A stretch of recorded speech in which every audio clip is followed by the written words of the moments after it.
तालीम का महकमा तालीम का सबसे बड़ा मसला है ट्रांसफ़र्स, इनका क्या करेंगे? अच्छा भाई, इसमें दो चीज़ें हैं। एक तो है जेन्युइन ट्रांसफर्स। मेजॉरिटी एप्लीकेंट्स जो है ना उनकी ट्रांसफ़र इश्यूज़ जेन्युइन होते हैं। तब आप इमेजिन करें कि आपको यहाँ से अगर 70, 80, 100 किलोमीटर दूर पढ़ाने जाना पड़े, पहले जाएं और फिर आएँ, तो एक तो आपकी फ्यूल कॉस्ट, दूसरा 100 किलोमीटर जाना और 100 आना, उसके बाद आपका ज़हन कितना एक्टिव होगा पढ़ाने के लिए। फिर फीमेल्स, अब किसी की शादी होगी, आपने ट्रांसफ़र कर दिया, आपने ये सोचा ही नहीं कि गॉड फॉरबिड तलाक होगी तो वापस भी आना। उन बच्चियों की लाहौर से वो गई सरगोदा। अब सरगोदा में एक बच्ची ने मुझे लिखा कि मेरी उसे डिवोर्स हो गई, मैं उसी मोहल्ले में जाती हूँ और वो रोज़ छत पे बैठ के मुझे कह रहा होता कि फिर वापस आ गई। तब you have to be sensitive. Females, और फिर किसी के बेटे को इशू हो गया, कोई प्रेगनेंसी है, कोई मिसकैरेज है, कोई ऐसा इशू है जिसकी वजह से वो नहीं जा पा रही अपनी सेहत की वजह से, तो उनके लिए सेंसिटिव होना चाहिए। तो हमने जो हार्डशिप है और जेन्युइन हार्डशिप, ये नहीं कि किसी डॉक्टर का लेटर ले आओ, देंगे उन्हें टॉप के 10 अस्पताल जहाँ इनका लेटर लेके आए। इसी तरह डिफरेंटली एबल्ड जो बच्चे हैं, तो आई मेट दिस फीमेल जो अपनी जेब से स्कूल के कमरों में कंट्रीब्यूट करती थी, डिफरेंटली एबल्ड थी।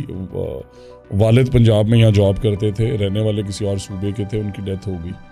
अब वो बच्ची तब से यहाँ फंसी हुई अकेली, वो डिफरेंटली एबल्ड है, उससे स्कूल जाने में दिक्कत है। आपने ये सोचा ही नहीं कि इसका वालिद तो यहाँ जॉब करता, तो एक पॉलिसी बना दें डिफरेंटली एबल्ड लोगों के लिए, उन्हें चांस दिया कि पूरा साल ट्रांसफ़र होंगी, साल में 2 दफ़ा ट्रांसफ़र विंडो खोलेंगे, ताकि जिसकी और ऑनेस्टली ज़ीरो सिफारिश होगी। बिकॉज जब पैसे चलते हैं, सिफारिश चलती है, तो जो जेन्युइन है ना उनके काम रह जाते हैं। तो आपके अपनी पार्टी के लोग सिफारिश करेंगे, आपके अपने एमएनए करते हैं सर। मैंने जब ये समझाता हूँ कि आप देखें कि आप या इस बच्ची की ट्रांसफ़र करा लें या उस बच्ची को देखें जिसके 3 बच्चे हैं, उस बहन को 100 किलोमीटर जाना पड़ता है, उन 3 बच्चों को वो अपनी वालदा के पास छोड़ती है, कभी सिस्टर इन लॉ के पास छोड़ती है, उन बच्चों का भी हर्ज हो रहा है। तो 70% तक लोग समझ जाते हैं, बट 30% आप ठीक कह रहे हो, कहते हैं नहीं नहीं नहीं नहीं, मैंने तो ऑर्डर चाहिए, मेरे हल्के में भी ये इशू है, मेरे रिश्तेदारों में ये इशू है। बट सर, या तालीम ठीक कर लो या रिश्तेदार दोस्त यार राजी कर लो, तो उन्होंने तो मैं मना लांगा, तालीम ठीक करनी। इससे पहले क्या हो रहा था यहाँ पे? जो पहले वजीर थे, आपने आके देखा तो क्या था? आपने बिल्कुल ही कचहरियाँ भी लगाई हैं, क्या उनका निकला फ़ायदा? क्या ना हुआ? फ़ायदा ये हुआ कि हमने एंगेजमेंट की। पहली दफ़ा टीचर ट्रांसफ़र पॉलिसी टीचर्स की मर्जी से बनी। अच्छा, ये जो आप बताएं, 20,000 टीचर्स को करीबन में मिला 10-15 तालीमी पंचायतों में, और उन्होंने जो तजावीज़ दी तो बड़ी बेसिक तजावीज़ थी। और मतलब आप और मैं एक ड्राइंग रूम में बैठ के फैसला कर दें और उन 5 लाख लोगों से पूछे ही ना जो स्टेक होल्डर हैं, तो पॉलिसी तो गलत बनेगी ना सर। और coming to the former minister, किताबें 2020 में 3.5 अरब की छपती थी, 2023 में 14 अरब पे चली गई, इससे ज़्यादा क्या कहूँ। यानी 6 अरब का 7 अरब का फ़ायदा किया आपने? 8-9 अरब रुपए का उन्होंने। और पूछिए किसी को भी उर्दू बाज़ार में कि क्यों बढ़ी, तो मुझे तो मेरी सीएम ने ये कहा कि सामने देखना, खिदमत मेहनत करते रहना। बट वो सारा माइकल बाबर का और शहबाज शरीफ का मेहनत का सफ़र, वो इंडिकेटर्स जब हमारी असेसमेंट्स QAT 70s में जा रहे थे, 80s में पहुंच गए, जब हमारी मिसिंग फैसिलिटीज़ मेजरली एड्रेस हो गई, क्लीन वाटर एड्रेस हो गया, आउट ऑफ स्कूल चिल्ड्रन बड़े मिनिमल हो गए, एनरोलमेंट बड़ी मैसिवली बढ़ रही थी, करिकुलम पे बड़ा काम हो रहा था। तो अब आप ये देखें कि करिकुलम जो है सबसे इम्पॉर्टेंट कंपोनेंट जी, और करिकुलम में पिछले 3 साल से जो हम बजट देते हैं 4 साल से, उसमें ज़ीरो स्पेंडिंग है। क्या वजह? किताबें बनाने में और पैसे बनाने में मसरूफ़ रहे। करिकुलम में जो 12 सीटें थी उन पे जो टीचर भर्ती हुए इस्लामियात के, उन्हें करिकुलम एक्सपर्ट ला के बना दिया। जो भर्ती हुए मैथ के, स्कूलों में पहले ही शॉर्टेज है और सिफारिश के गेस्ट उन्हें यहाँ लाया गया, उन्हें गाड़ियाँ दे दी गई, लाखों रुपए के पैकेजेस दे दी गए और वो डेपुटेशन पे यहाँ पे आ गए। तो अब किसने करिकुलम देखना था? आप ये सोचें। और इसी तरह एग्जामिनेशन पैक जो है उसका ये हाल है कि 500 सीट्स हैं सैंक्शनड, सिर्फ 13 लोग पैक के भर्ती किए हैं। कोई स्कूल से आ रहा है, कोई कॉलेजेस से आ रहा है, कोई FIA से आ रहा है, मतलब तालीम का महकमा है, उन्होंने एग्ज़ाम बनाने हैं बच्चों के, पढ़ा बच्चे को रटा रहे हो, एग्ज़ाम असेसमेंट का दे देते हो, MCQ का दे देते हो, इसीलिए तो क्योंकि अलाइन नहीं है। तो अभी कितने टीचर्स हैं? आपने बताया 5 लाख तकरीबन टीचर। हमारे पास टीचर्स नहीं जी, उसमें HR भी है, कंप्यूटर ऑपरेटर्स, ऑफिसर्स केडर, बस 3.5 लाख के करीब टीचर्स। तो अभी भी कम है? जी, कम है। कितने फिर आप क्या नए 1,18,000 टीचर्स की शॉर्टेज है अकॉर्डिंग टू देम, बट वो भी बड़ा इंटरेस्टिंग फिनोमेनन है। तो 1,18,000 की शॉर्टेज इसलिए है क्योंकि जहाँ पे कम है वो तो दिखा दिए, और जहाँ ज़्यादा है वो किसने बताने थे।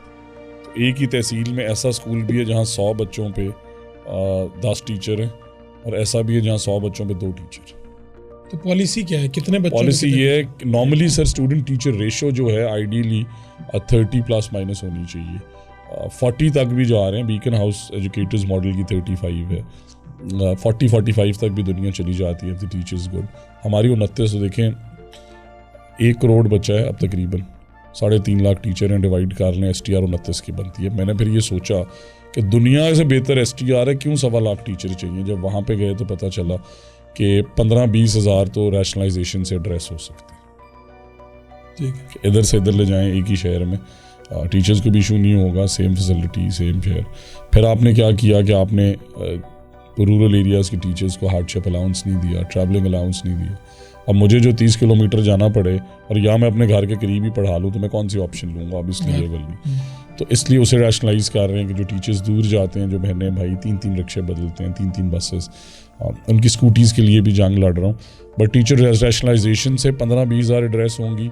फिर जो हम पब्लिक प्राइवेट पार्टनरशिप का मॉडल लिखेंगे, उसमें क्या होगा?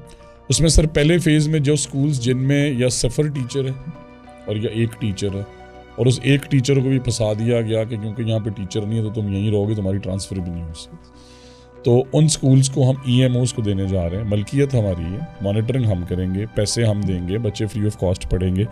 बट मैंने मौका दे दिया फारूक शहबाज बड़ाइच को कि ये हमारे से नहीं चल रहा, और चलाएं आप आके कोई भी एक मास्टर्स डिग्री होल्डर, 2 बैचलर्स।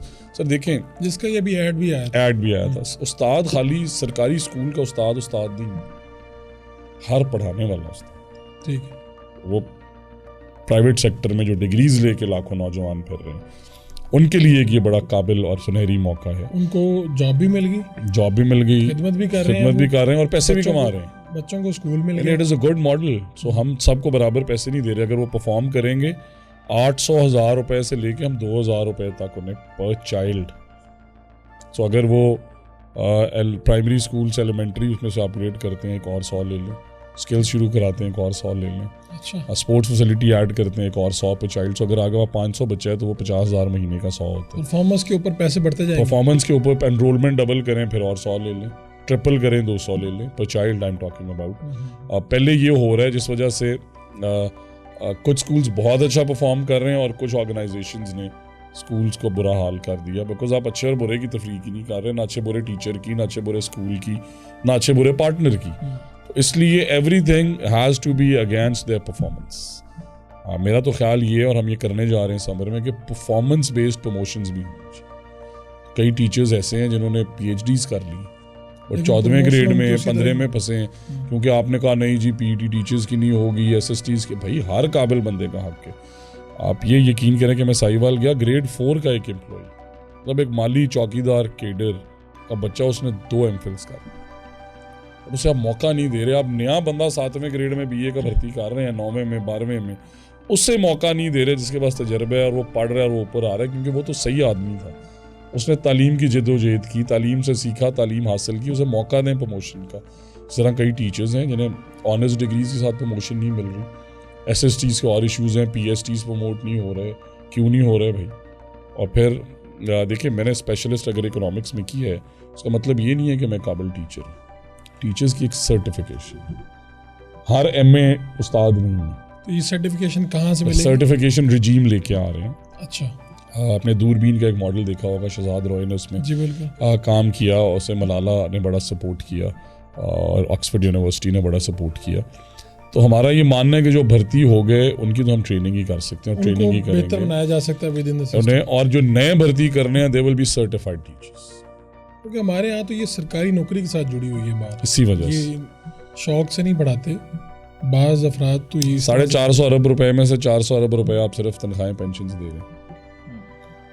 90% बच्चे को क्वालिटी एजुकेशन फिर नहीं मिल रही। तो इसीलिए क्योंकि सजा जजा नहीं थी, मैट्रिक बेस्ड टीचर्स भर्ती हुए, 8वीं बेस्ड टीचर्स भर्ती हुए, अब उन्होंने क्या पढ़ाना है? दुनिया इंटरटेक की तरफ चली गई है, technology, climate change, you talk about robotronics, you talk about artificial intelligence, you talk about ethics, you talk about technology, but वो सारी चीज़ें पहले तो उन्हें पढ़ानी पड़ेंगी, बट बहुत अच्छे टीचर्स भी।